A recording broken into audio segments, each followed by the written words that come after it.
Hey everybody, welcome back to the Board Games Maelstrom. I have a real treat for you today. We have another category review, and today's category review is the 2 to 5 player game Samara by Tasty Minstrel Games. We're going to go down to the table, we're going to take a look at it, and then I'm going to come back up and give you what my thoughts are on this game. Alright, we're down here at the table. This is with a 2-player setup of Samara. The first thing you need to know about this game is it has a time track, which determines not only how often you take turns, but your turn order. If you look here, you have each person has a player board. They have on the beginning of the time track. You can set this up for whatever month you are currently right now. It's January here in very cold January. And so we've got the time track starting on January. But you could literally start this at any month it is, at any year that you're in. The first thing about this track is what you're trying to do is you're trying to build a city. And when you build your city, you place your city tiles face down on these 2 spots. But the first thing you're going to need to do is you're going to need to collect tools, because in order to build most of the buildings, I'm not going to say all, but most of the buildings, you have to have certain tools in order to build them. A lot of the buildings are just there for these victory points up here in the corner, as you can see. But there are other buildings that when you build them, when you build them, they affect things, and some of them good, and some of them can be bad for people. So. Basically, what we have here is we have a power 1 worker, and the way the turn order starts out anyway is you have the first player who's going to place their turn marker there, then the second player places their single turn marker, and then their double strength turn marker, and it goes back into reverse order on the turn track. So the double place worker is the same color as the second one, and the double place worker of the first person. Your workers are stacked on top of each other for your double strength worker. And basically what that determines is when you come out here to grab tools or buildings, if you have a strength 1 worker, then you can grab anything here on the bottom row. If you have a strength 2 worker, you can grab anything on the second row. Now if you were to move both your workers forward to do a task, you could reach, with your 2 and your 1, you could reach a level 3, and you could have anything on that row. Now you're probably trying to think, how are you going to get to level 4? Level 4 is interesting. There's a couple ways you can get to level 4. You can either basically multiply and get another single worker, and you do this, it's like having a baby. You send yourself out to the farthest pink month, and as you'll see, that will affect the next time you get to take a turn. But another way is you can build these gyms. Right here's one.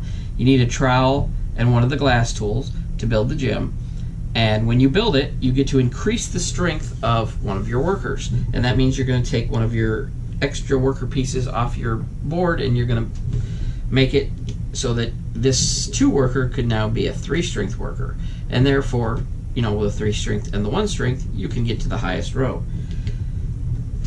Let me see. We're gonna actually take a few turns here just to show you the flow of the game and how it works.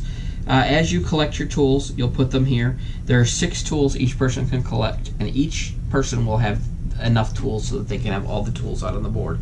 The way they are collected is in this order. You can collect them in any order with some exceptions.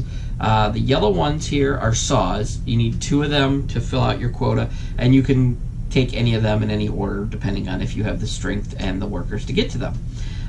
You have to get 2 separate trowels. One is a compass trowel and one is a square trowel. You can see there's a little square and a little compass on these. I don't know if you can tell or if the camera's going to pick that up, but you have a square and a compass on those. The glass tools are a little bit different. One's an A glass tool, one's a B glass tool. You must pick up the A glass tool before you pick up the B glass tool. Once you have all your tools, and you don't get me wrong, you don't have to get all your tools before you start building. You can start building as soon as you have a tool to build a building, then you can start doing it.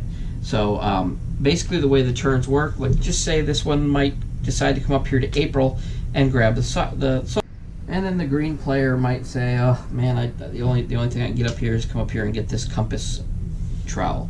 So we're going to put that on his board.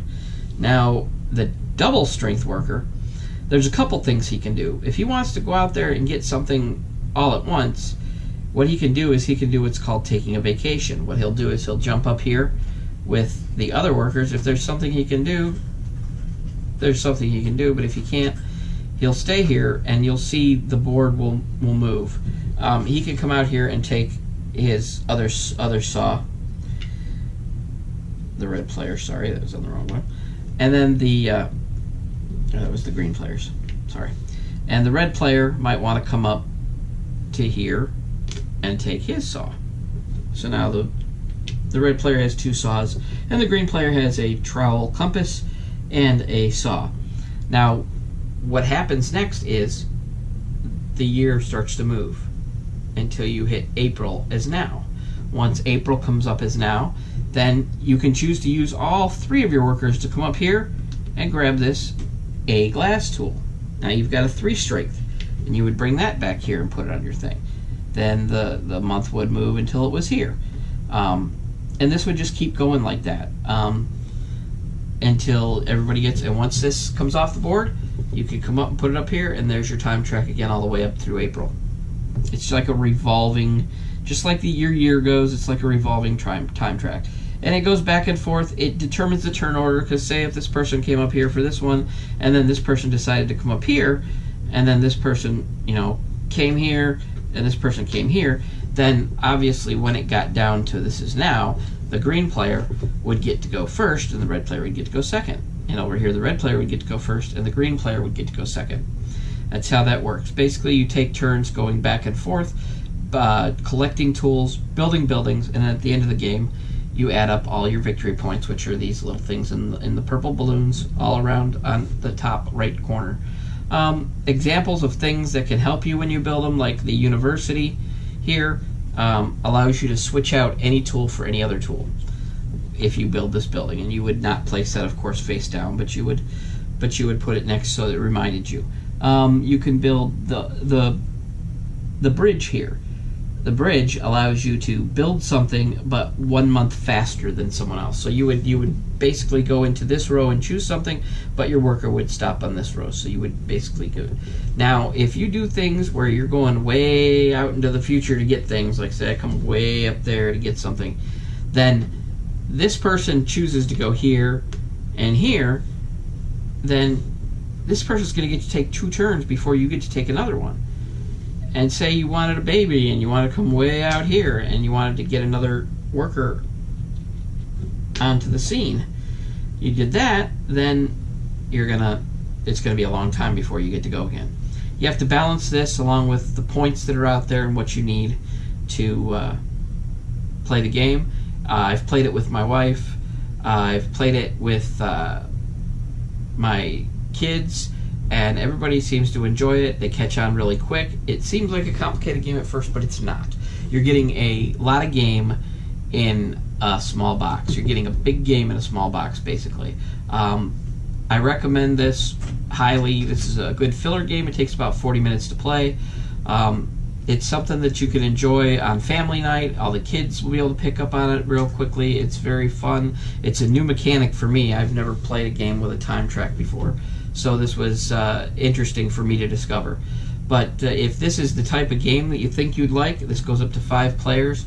The mayhem will ensue as people start to take buildings that other people want as this game goes on. But let's go back up, and I'll tell you final thoughts, and I'll let you know exactly what my storm category review is on this.